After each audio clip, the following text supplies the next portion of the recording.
Adeya, nesi wo yewura jisi Kennedy o. Konfono chini pewu.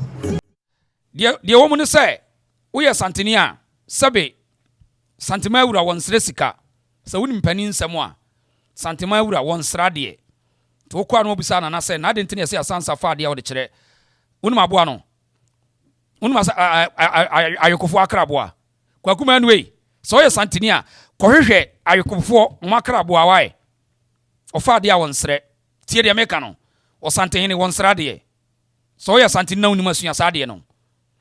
So so free dance won ayo wo ye santeni minka so onye sanemum se wo ye santeni asua wasante sam ye why santehene won sra de ono fa de a won sre oje ade no on sra de santehene won nani passe won na wase ontimi na wase so wade na ade bebre no na wahweso ye di amaw nti we no de awutiwa wo ye eya ne nguase a wo se gu abusuafo animu asese santehene won sre sika santema wura won ko sre sika na so wo ye santeni kura nka won kasa asem no ebia na woni mu mpani nsem tia o santehene won sra de won sre sika ofre ne nanam say momfa we mrem wo gye bibia firi wo gye firi ensem sa na wo tie wo gye ade de ya ade ye di mane nananum won sra de to kwa no ko busa sa yokofo makra bo aye de yi na abo no fa de a wo sre da bi why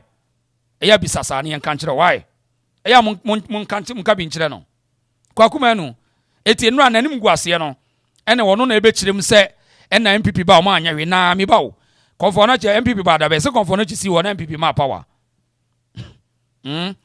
ayi so aye yukuma party ja se ya me yukuni ba ai makrabo an mun kankyere no wo fa de a won sre why eya mun kankyere no ayukufo akrabo a wo fa de a won sre yukuni bia no wo fa osra de why na yukupiesi wono won sra de wiase nyina yukupiesi won sra de kwakuma no so woni masante na pese usua hwe ye so won sa muna mabonte me ye santini enso no wasante sima wo ye no kwatia wo kwakuei wadi nsamfon ana wonu anom ate so ntasi kokko ye nyaayo obia so ntawo tie de me ka kiro obia no otawo eti nra no wogunu wani masia na okeka nsem tese esim se MPP ba 8 years o ma anya hwe ama sentiment kwakuma no sense ma NDC fu aka na se hwe ditrim tiza da bia ka se wo ye NDC ni a won ka no kore no on se we video a obeti wono anka se wogunu wani mase ye ntie kwakuma no MPP wo power me ye wura Otumfour Asantehene adeya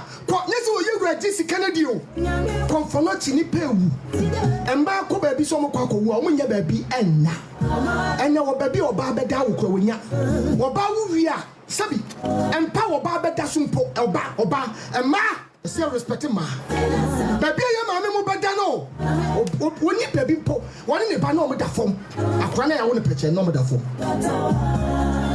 you will call an ajo, or so called to us more than 3 times. If you never na home tea, a 2% chance at Satam no to any Abayan Casa. Satam you run MPP Abayan Casa. Maybe so. Satam 2% chance you run it when you be an animal. It all say, Penny say, so we are Hunyans are for without any Jimmy for, so. So we are hunyansafo bebrea wo dane jimifo konfo no che ho na no ye papa Akufo-Addo former president ne yere on di animu a huge foundation e de a block but mokai say mokai say mama Rebecca odi animu de about this structure be a from a champion person on say mama Rebecca na ye sade no on so a project kasi bi emergency wo anso woni mo hwe enti se yawo to mo ya no ma hede yusu wo mo say Sh0cks Accra ni bi no mo nko kasa MPP anya hwe wasante mem even do pede say ebi nko me bi mra biu sabe wo cha de kwese ebi mra biu nanka bi mra biu nanka eso mo nya bibrem nanso so untimi nka say MPP ba asante na ba ye no wo ma anya hwe wasante mem eso cha kumase wo ya sa pe wo benya problem wo yo bia wo ya sa won ka no kore yeah na I trade that iPhones yes maternity block. Yeah, I mean, yeah, conversation. I'm person man for kakai. Person be an kind adwin. Akufo-Addo hearing the dis ade nanim. E dey na out to church. na ne waba na de nsa na NDC power NDC wo power 8 years and ansa na MPP so ba eno so enti say yawo wo mu yusu ye nuanom na wo mu de keka nsam saa wo enti bo say Asantefo ni bi agye di obi a ya wo no mu o pe bibia ya wanya ebia ofre panimu bia panimu na mfa na ne buafu ene kwakuma anu de wo ka ne no krafi se kwakuma anu se me ya Asantene sa no ya no mpe o kasa wo de kasa wo ya Asantene afi blast wo mo to bo say comment search go betima ba in fact I'm Asante but I hate Asantehene sa no mo ye oh I'm Asante but I hate my own Asantes eya mo nye careful most of them mo ye traitors sa no mo ye internet no so ohu obi a bo se wa ye ni din bia kwakuma ensa in fact I'm an Asante but I hate Asantefo enya no kre wo boa just a name or children what the IS idea, no be Kwakuma no more.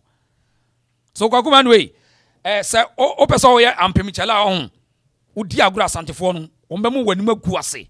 So we yansani crack a chasso, Necotafis, what din Sanfona, ya poncho, cocoda. The more now we are ampemichalin on, Yaba Pim one wate, Tia de Yakano. Kwakumanu, so we ampemichala, Yaba Pim, Obete, Tia de Yakano. Fisa, on some year and you boom, so we yansania, many wahum. Come stay quiet.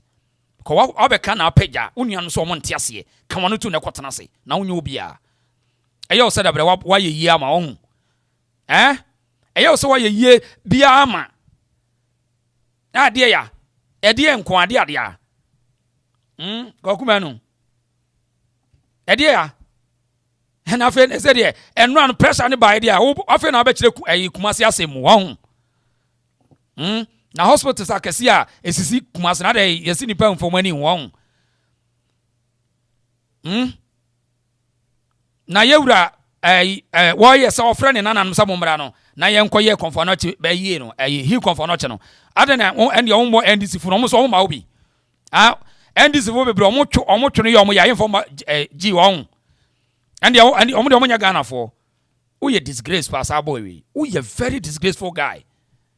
Ayo se wo ye nyansafo ama wadwe ni se unim nyansa ama nti ayo se dabre wo kansam na kwotena microphone na chat wo kan nyansa sem bi ama de wo kan on nyansa ba kokura anim na wo gu ho anim ase we no le we no a wo ne compete ne ma pressure ba so sa le we no a wo ne compete na wo nya pressure wa koma ba ya wo ya obi anya la no because le we no movie na o ye na wontimi nya bi na pressure ba so ntina wo ye sa eno akeke Kwaku, mene wa ka me se mekama no apa do na makotena se madwene mu oha mene wa because wadwene mu oha kwaku me no eyo so ye nyansafo ho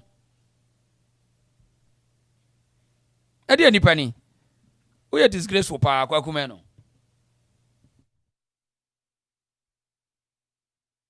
so bien fino ne prefosi di jawa ni aso wo ye leader wo ye father wo say nana mo dwen ni manfo nene ma Otumfour ba ponte se sade ti anko akọ obi dwane obi timi kwase okokofo na chakoja ya hwe won firi wo mra no sa yare de ni pompo sebi toilet mpo ba bi ni pa ba toilet wo bi wan ko hoda ho kofo na chi wan ko toilet da ho wan ko hwe obi da ho kabo se be bi mu dane ye na waban so waban aba power ko ade no manye so waban NDC ba aba power 8 years omko ade no manye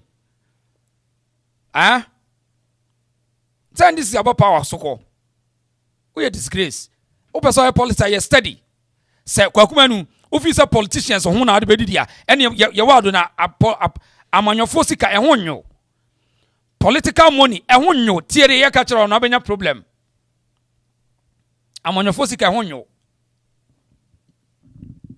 from this year enkosi the next 4 years Ibrahim Mahama afi no yede ne baba politics im wo de nya abotre on say wa bawura banim say wa wura banim this time around afi ne ye the political lens and ye be hwe no first no near the business lens na hwe no but say wa demonstrate am you say or you politician or we interest to join the politics. So, see, politics ka ehunyo krao. This office obedi the political sika ho a pay attention. Neja kra concert when dey we emfa. Enfa suani ye. Enfa kura because ma wo kan e genuine matter. NDC for bebre etwe ha omo ye do mbaji. Nti omo de omo ministers no mo to dey. MPs ne gun kan no omo ma GG ni bi. Uye shame. Enti kwa kuma no why na dwen say odi Asantefo bedi agro. But unim the more na we say the more na wo bre Asantefo ni krom. Ombe tu akabone pa. Ode yento aso. I'm for na seminsi ase. Now yen konkran. Yen konkran bra. Nra program bi course wa Accra. Na bosuke na one yewura hia ene yewura akwakochia bosuke na ewo Jubilee House. Na yewura ye na chese ne Mahama edi nkomo bia. Mamintie sa nkomo woni ento aso. Sh0cks Accra, when I became a minister and were installing the next Otumfour after Opokuwari died, they installed Nana Osei the second. I said, but this is Eduhine, Oye Sefini, Oye Denkoye.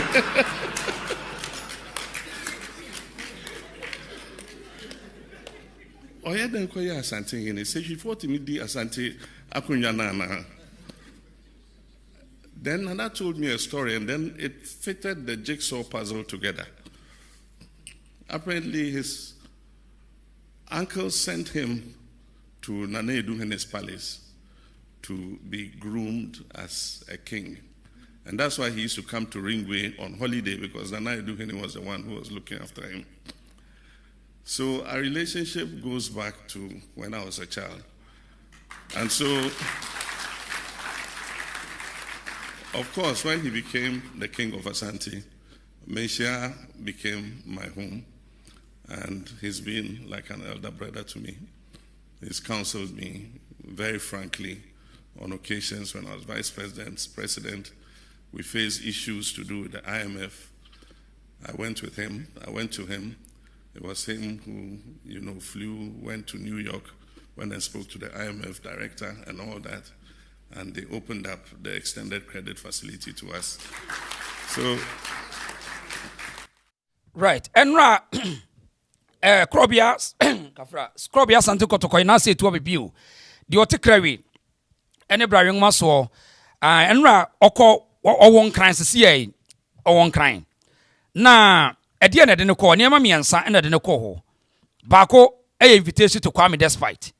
Na obie ne automobile museum obiano Kwame Despite enra eno kan bi na Asantehene ekopie mu onkran de toso bio gold in the what's your friend mining in the motion eno so ka ho bi etinura Asantehene de bo ba akoko no ma miensa e de ma ne nananom na eno na owie ye ode nyina akọwie wo Jubilee House enei wo ne mampani ene na bedi akiri atenase a wo chechensemu e de akire na eno na wo ka se emre bi atwam no na yewura onim se ko yesahwini Mahama na e kan o se onim se yewura ne yewura yesahwini na yensha se mfiri sasemi de sha edikan ne ye yewura kodu Accra no yenhwe no we no wo ko Despite ho eno na Despite show bia o ye ya esikafo nyina kuhia ye yenhwe we.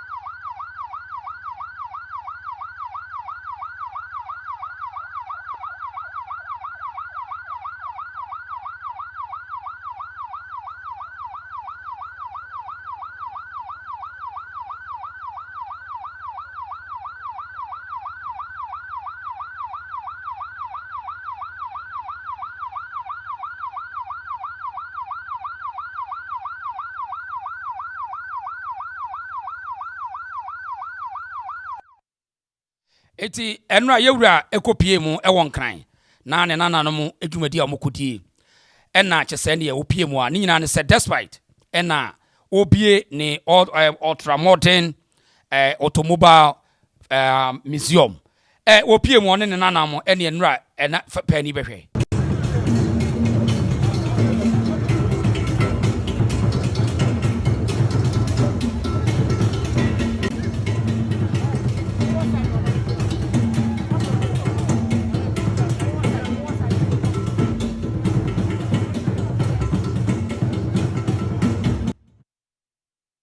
eti ene nra woni kyese woni nananom ene wom kyese nra ekrom wa na hwa nya asem keto akra esikafo bia woni wa pempempempe wom nyina apie mu fi se na Asantehene aba ho despite jumadi a wadi na no ten dan wasie ene kasa hodo a in fact wo kyese nipa mra emehwe no na kyese ene anoten na yen ode yenhwe ade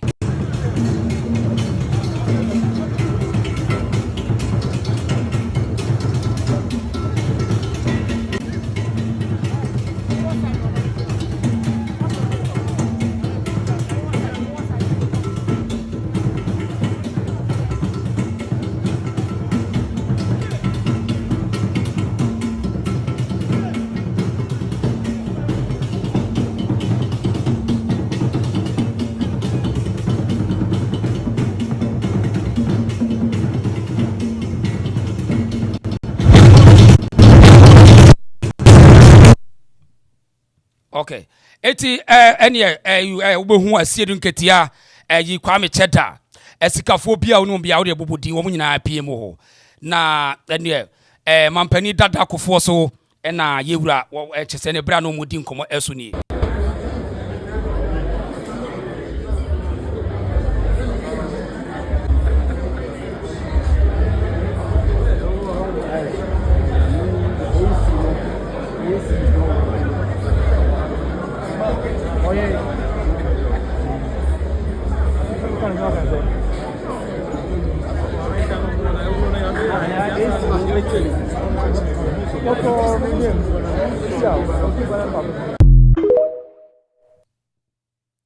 eti wesu ye Kofi Buache ebra okoye na kyese ne okokoto ni wura nim se ene okoma ye wura akwa aba na dwumadie na se no niema ene omu show na nya de keto akwa am despite sika wo be ma no sika wo no pa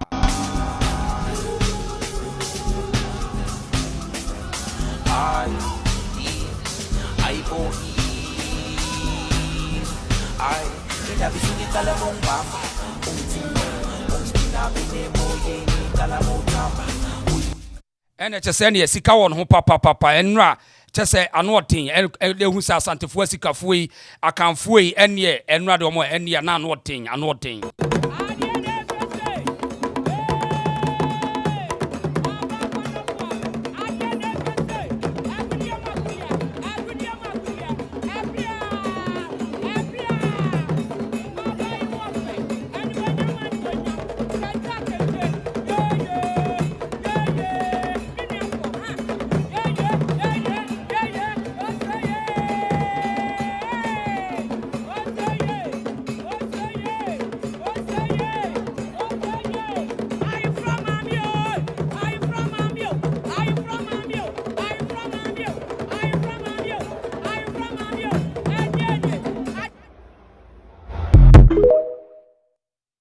eti wo wie ho nanso a ene Ibrahim Mahama yi kyese ne Asantehene na ne ba no nti we de obe uni asom kanti Kwame Despite Kwame Cheda ni ena Ibrahim Mahama pass a comment bi ba jo yenti ase when we grow up, we want to be like him. President, when we grow up, we want to be like him. President, picture. When we grow up, we want to be like him. Yeah, you.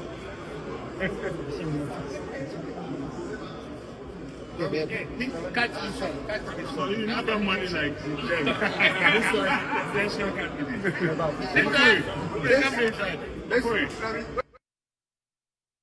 eti woye na kyese ne Ibrahim ama asem o kan se that's why sika na we rare cash we nye excavator money. Hey, yes, evening. Eti Ibrahim Mahama say, where your rare money, where your excavator money now. Yeah, can so no. One was the excavator the pesica. So to for one. Now I am one for now when we born to me equity and I said yeah. Anyway, one no Ibrahim Mahama say no excavator no the pesica.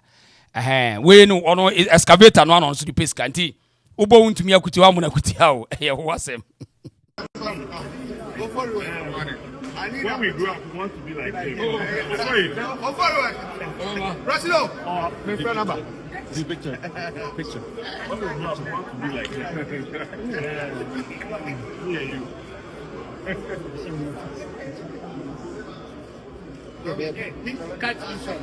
So you have money like them.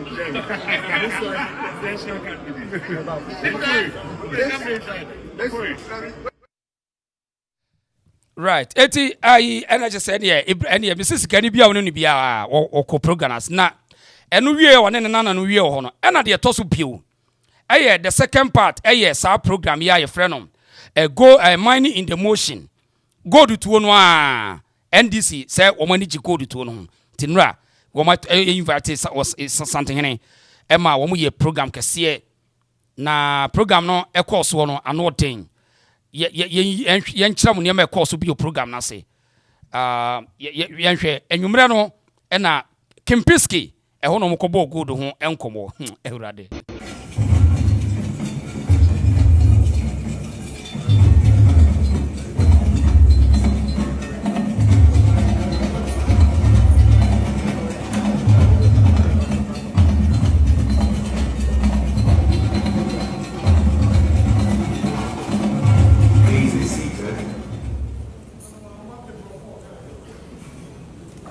And with a voice that echoes the council of his...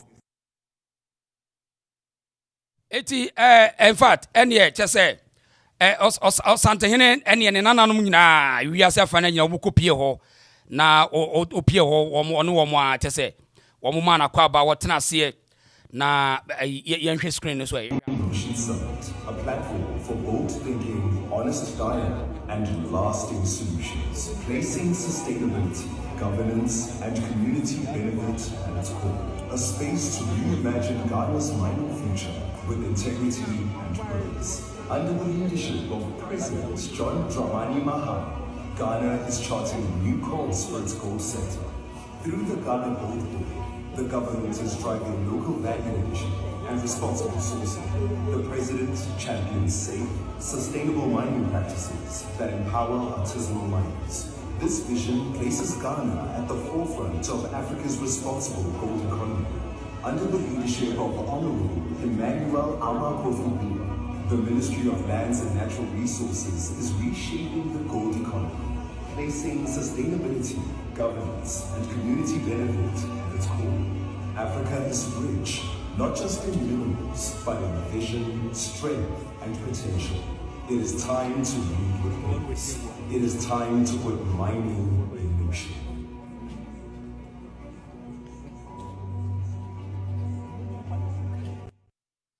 Eti enra no chese ena manfo kra atwuma dresses na dana asa ban ba power yi wo ka gold ho asem bia na wo de akwhye Kimpiski also ye one of the toughest and as luxurious hotels na dana ni bibia wo ye ya na wo de akwhye Kimpiski na manfo di nkoma ase Accra ne yentu gold wo ho na dana bibia ne na wo de Kimpiski no mo ye sa meeting no Ghana fo di nkomo ena chese wo ma ya the invitation abeya na ene wo mde yewura abewura mu bi de na abe wotimi nya ho hwe e de yewura abewura mu na gold ho asem no moko kan enti na na me kan yo me se mo bi nka ncho se gold tuo eye bone wo man ye frɛ ne Ghana ye betu gold ne atu ni chena atu na de chenye na emom responsible mining iti isim se NDC for wo interest o gold tuo mu kra cha MPP for na one person for kwa bia so di gold nya sika and gold no yawe ya me ya ne se dodo ni fra kanfo asase so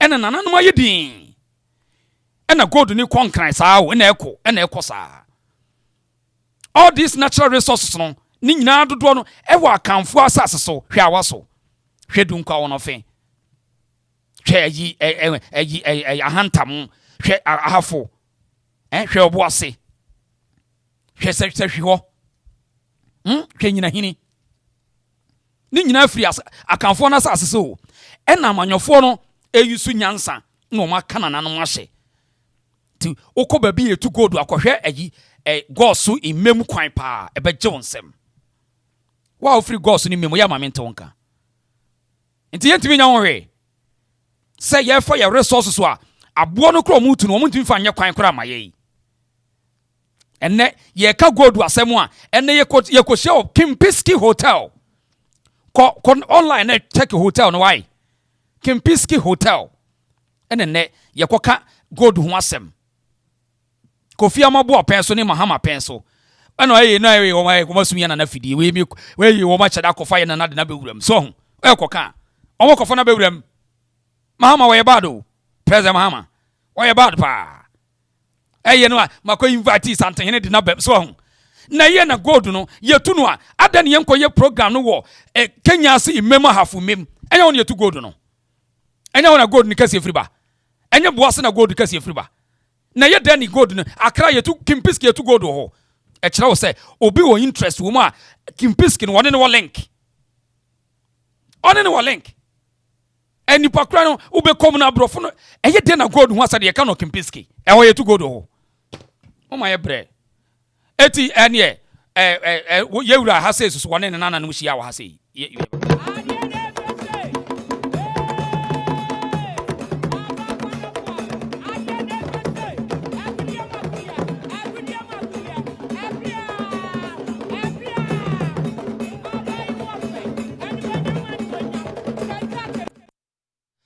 eti the political class elite no ene wo munyina ani wo mkosia na ho nan na yewura wa ye no wo be kasa ena Mahama defu ya wo ye na ene ya wo se yewura en kasa ma no ene wo se yewura na en kasa ma no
eti yawie na yewura ye na eso speech no bosuke na se yewura nkasama no obehu samjo na ho o mesi odi akasefo ne political class ni omunyina ho na yewura ye na wo mo signal no na yenti ha se eti wo mo signal no na wo se wo mo se de wo mo se de no mo se bosuke na se won kasama no wo mo se bosuke na se won kasama no saa ena chese yewura yes wo no ani obekasa na yenti asem a yewura kan e wa hase yenti ase.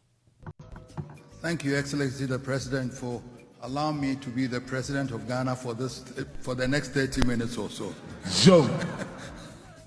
Thank you very much for the honor.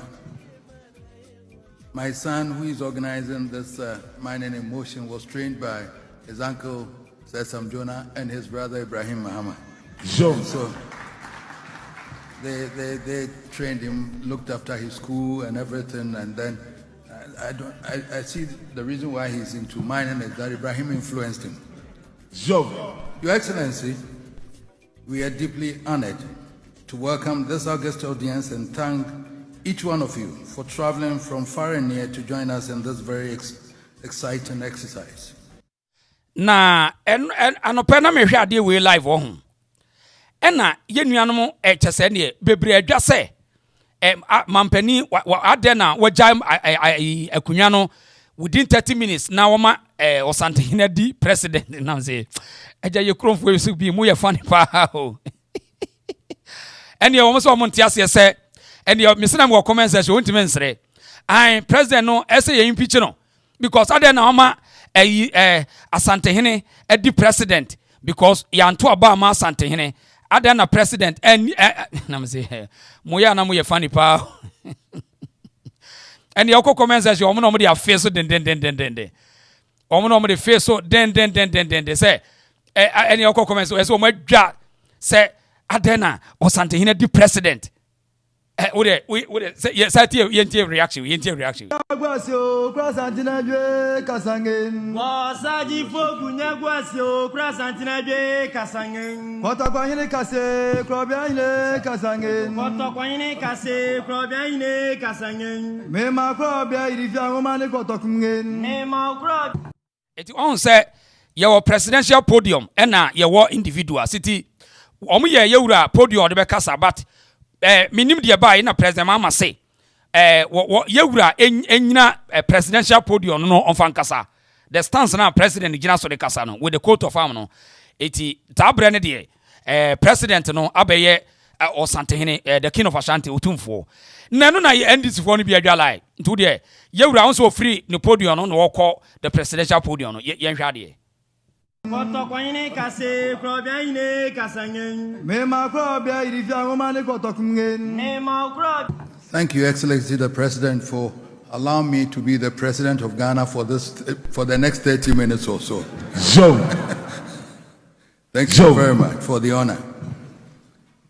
My son, who is organizing this mining in motion, was trained by his uncle, Sesam Jonah, and his brother, Ibrahim Mahama. So they trained him, looked after his school and everything, and then I see the reason why he's into mining is that Ibrahim influenced him.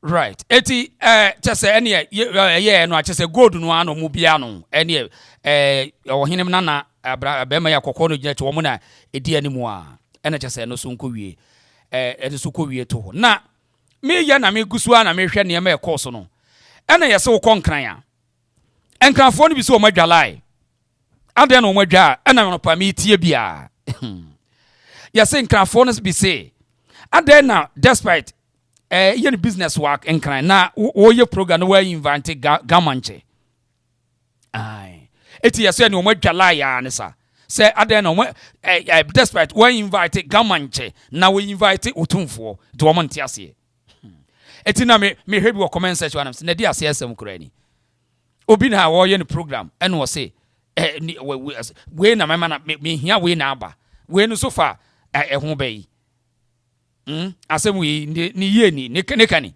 na wo say ntina me be kire mu say enye despite nko antina ye wura koho dabi ye wura wode ebo ba ko ekun no ma me yansa dwumadie me yansa ene okodi ne nora ene ne dwumadie me yansa nti ye nuanom nkrafo ne nti ase why enye despite nko antina Asantehene ba ho why ai nti mambo mobumfo why nkrafo ne say omonti ase say despite invite Otumfour now invite gamanche ni nyina ne osei Kwame Despite Automobile Museum no mo say ene na obi ano na nkrafo ne say despite Automobile Museum no ewo ga asase so inti adenti na obi ano when invite gamanche na o invite Otumfour osei tutu that is Asantehene na enye na asase so ena despite Automobile Museum ne wo but despite invite no bet ga for asase na e wo so ne de despite invite gamanche omo so omo nti ase inti oni omo ya adwen ana oni omo nya adwen ma me hu o comment section ase ahaye sh0cks.com eti yenuanom Accra for mo nti ase why Asantehene wa ma ho because of despite nkwante why I would ti de me make no enya no ntino ba ho oba ho despite de ne ka ho enema me ensentino ba why it was it was a plan say obey execute three responsibilities as a leader eti Mahama ka ho bi why na oka ni nyina abo mu no de ba ko eti monti ase why mamma mbumfu why we de adwobre why the account back also president ejina soma Asantehene Saba Accra and he said this is the first time Mahama ne vice be president Asantehene waba Jubilee House na wabe man mo abema Mahama mo se Ghana for ato abama no na ene wo so obesom se mampani eden pai bo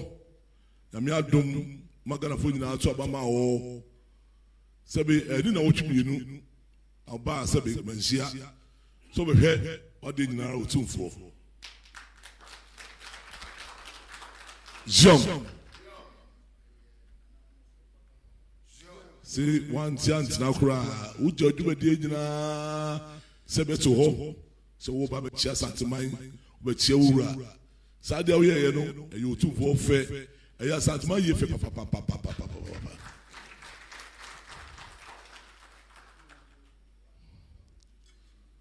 See if you also so.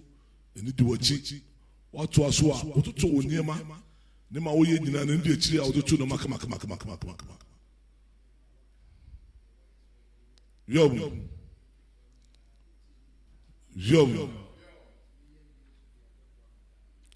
Ose sebe nema waka sema sebe wo hye ne nyina na ndi akiri de wo se Yakobon amoa wo na de wo ye bia no enye ye kama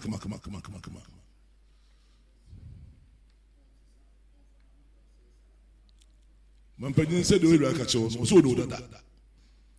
So I hope Brazil city here, we name our way, and then I'll say, we know. To a new way, a mayor Sabi, or Saban and Pinus, men and Sissa. For Southern Wara, and I may do it, might be a way, and then Koso.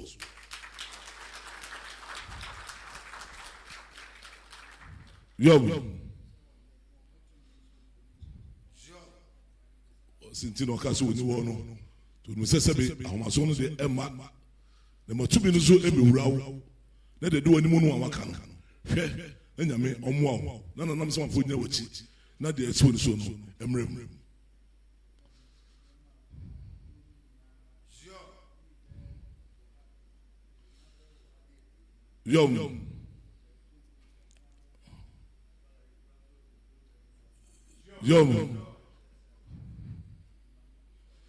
yom say sebe by Jumadia Woody ni ma weka yinara bunkunta sebe na wa ha adwono no sebe hwe ni ma weka yina ampa abam ama ya bunkunta no ane ba ha reso bunkunta ma kenkan bia hwe ni nya wo sebe bibia ekoso ano pepe yom say sebe musumi nsiam pepe ni yewure Nema wa ye no enwe ye pepe de onu se animu no wa na se wa ye no eso se Ghana for gidi e jama wo no ye hwe wani se sabe onu se wo ye nipa utimi je ni nyina o se sabe utimi je ni nyina o se sabe do ka cho ne se fa kokoduro nenya wodin de obetimi aye biara no yemani nsi no za mpa do aye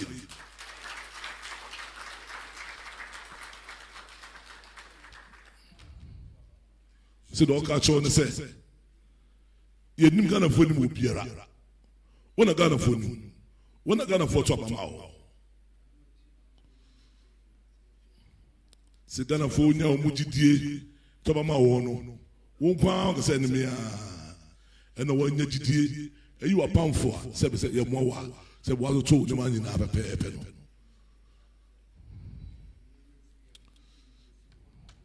yo mo sebe rompani sebe na pamfo wo yi mo no dia ere ka so mo ne se ma mo wura mfi mo ho se na Ghana ma to ba ma mampani dide wo mu na o de se dia sebe e de ma no tumi e de ma no poni bi o se mo fa mo ano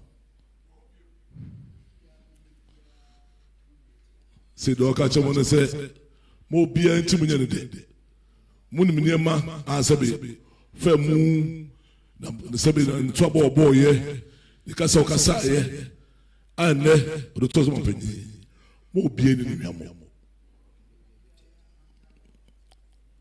se sabe mo bia refi no ho ko ya hantan ma sabe tumi ni ko bra ni mo ko ni bia e tra so a enye wo when I'm saying Ghana might be tears.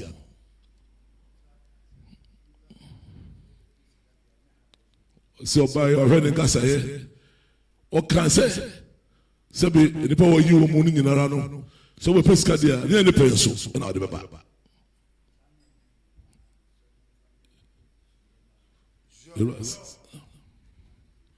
It was a sad when you are seven of Penica, Sabi, a sabo, Monfadi Sumian Cate. I'm going to know credit Boanoa. When we say it could be baba.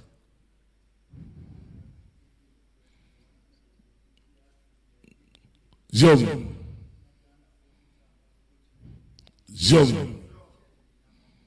C'est ça, mais nous avons nos crédits. Nous avons des bois noirs. Ghana faut dire que nous avons pas de dire what il est. Et c'est ça, mais nous quoi NDC non, elle nous n'am, c'est Ghana mais nous n'am.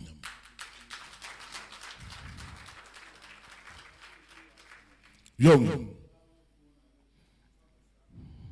C'est ça, mais wa ma penya pa wo biara. Ase mo ko ma penya wo biara no. Uno bi wa asemu a there be enfa be fa be fra ba panyi amamu mu na ko fa se bi ama fa ni jano jaye no ho na dwudi da so wonsa no koso na fa ku kredi aho Brazil se de ono se bi osobo no na bu aro me na dwudi nya koso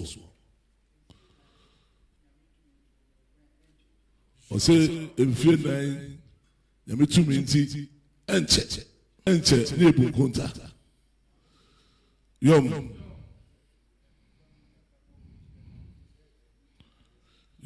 c'est ça, c'est un coup de bono. La casa, le babutaka, ça veut na, de bien ouïe, na, ça veut, de obéir bien, à Betsia, non, n'a pas tout m'empeigner. C'est ça, à quoi ça?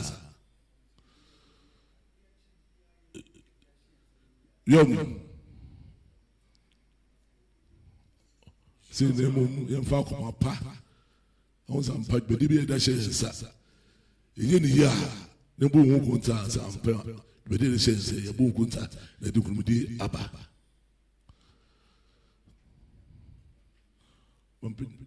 Yom. On peut dire c'est des oureka chozo. On sait le pas de on est à Wachi. Oui, eti dia ne kase ba akoso ne se yewura ko ya.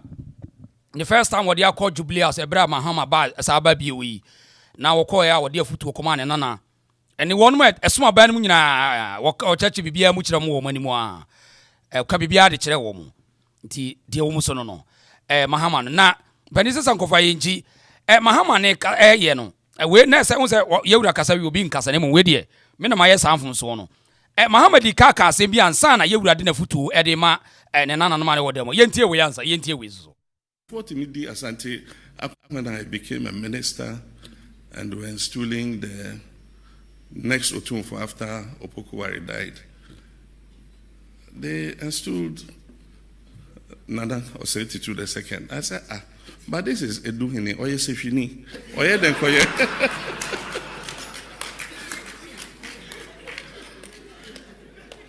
Oye Denkoye Asantehene, Sh0cks Accra, Akunyana.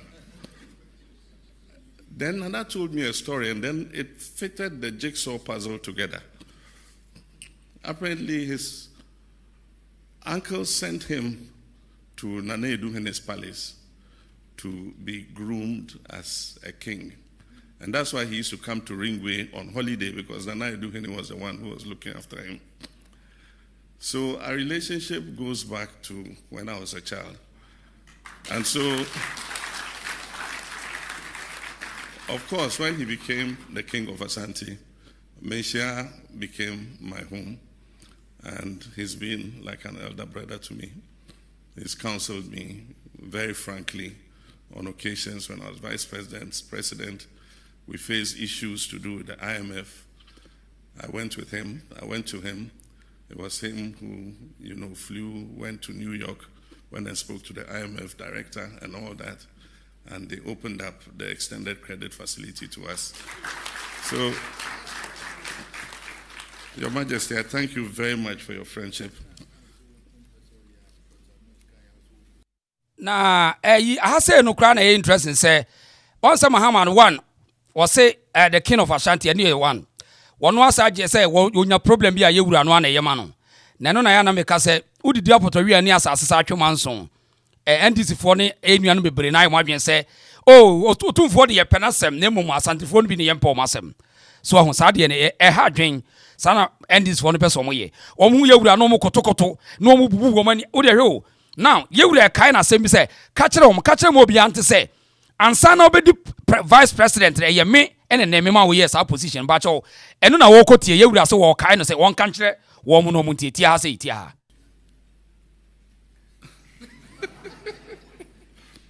There's a very special one.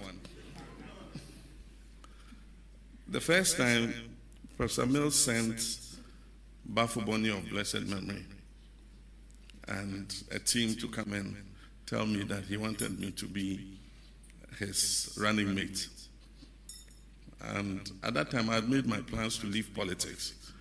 So my response was, no, I won't do it.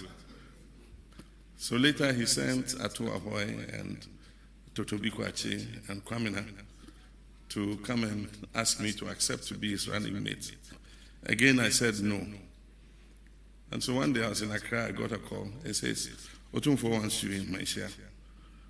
Who am I to refuse? So I got up and went. And when I went, I said, hey, only I say, Professor Bill say, Beye, na be the chain, na be the vice president, I will say there be. Hey, oh boy. He says, when your country calls you, you can't refuse. He says, I was sitting in London somewhere, and my kingdom called me to come and be with Otumfour. I think I don't want to enjoy the free life that I had to do it, so you cannot refuse. So he said, okay, I'm going to South Africa, I'm going to meet President Mills. When I come to Accra, I want your response, because I promised him I'll bring a response. So when Otumfour came to Accra, when Otumfour makes a request, who are you to refuse? So when he came to Accra, I went to him, and he said, yes, have you made up your mind? And I said, yes, I've made my mind, but tell Professor Mills I'll do it for only one term. And Nana said, even if you do it for only one day, we'll accept it. The rest is history. And so it was instrumental in me becoming Professor Mills' running mate. And of course, we went on to win that election, and everything else is history. So, Your Majesty, thank you very much. And I appreciate your friendship. Your Royal Majesty Otumfour said to the second, Nananom, Your Excellency. Okay, where your recorder, Obian Kaisa, say, Manuel Fida. Bosuki na. Say, obedi, say, Santehene, Yura, Krobia, Wahini Yankwada. Say, Wanona, Ejano so Mahama, ebe vice and why vice president. On record. We are this on record. Ena wakane sisi ya wakachiri we asinyina. Na enya no kwa another record ambese wutie. Someone msampa mahene. Ya friend Samba Jafra. His Lordship Justice Ankama. Ye kono ye wura call Jubilee House no. Tia TDC wa hasi tia hasi.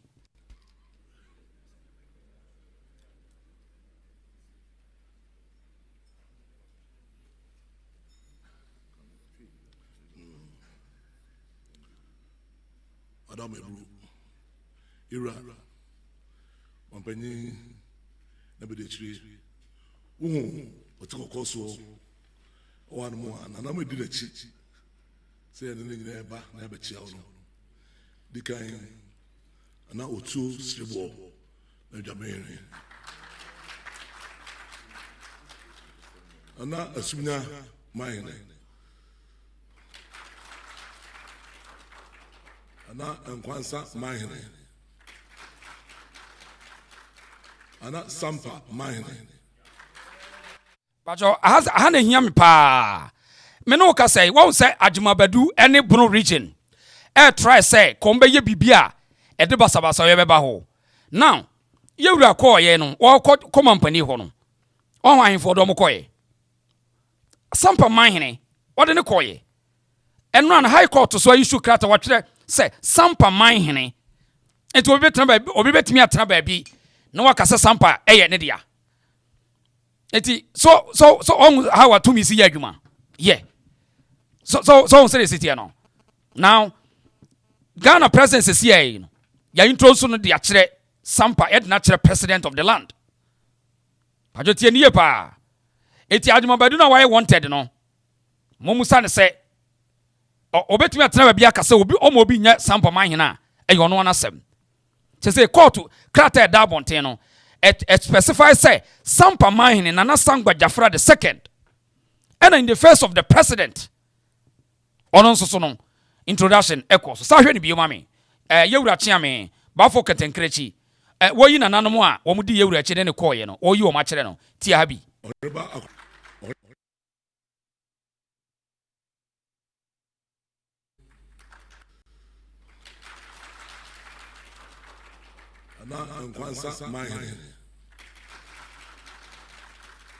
Ana Sampa Mahene. Eti Nana Sampa Mahene ena wasori ye friend Nana Sangwa Jafra the second. Sampa Mahene no woyine nyankwa piao yewura na ne de hye no yewura na ne nana no piao yewura na ma ba bitie nyankwa da Sampa fo nyina monkwaso Sampa fo nyina monkwaso Na bompata Mahene. Ana emem Mahene. Ana entotoso Mahene. So Mahene de chiri ba he no. Oreba yanhene. Oreba Asantehene. Oreba Otumfour Asantehene. Oreba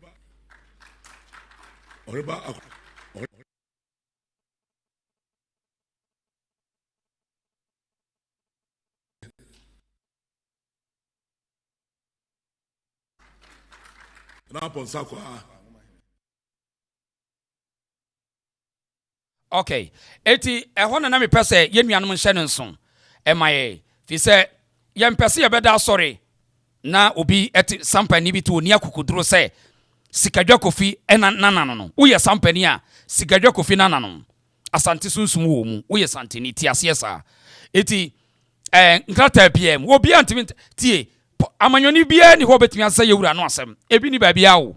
Eno ne ye kan esa wo ti ase.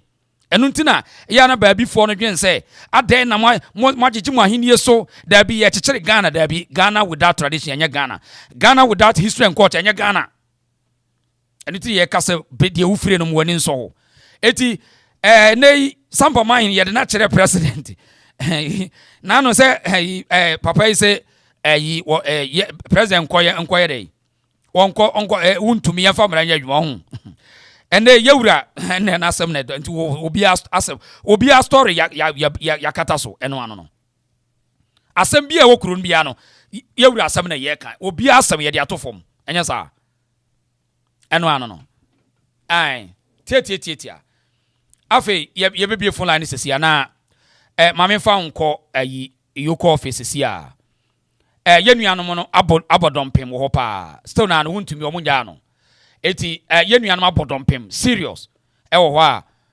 kokode tuntum ye adwuma ewo yoko office sia ya sabre omo hwe ani mu se omo beja wontumi but omo nyanya no nti ye hwe ani mu se omo beja chema wontumi ewo yoko office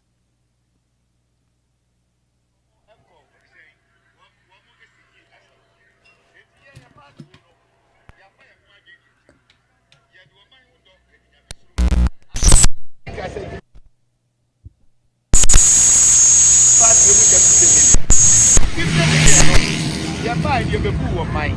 You the Yamisro, you do a drum.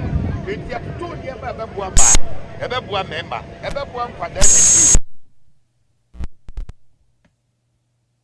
now, where would it be? If you have a full scale, you are not by a bosom in a close to $100 million. And what she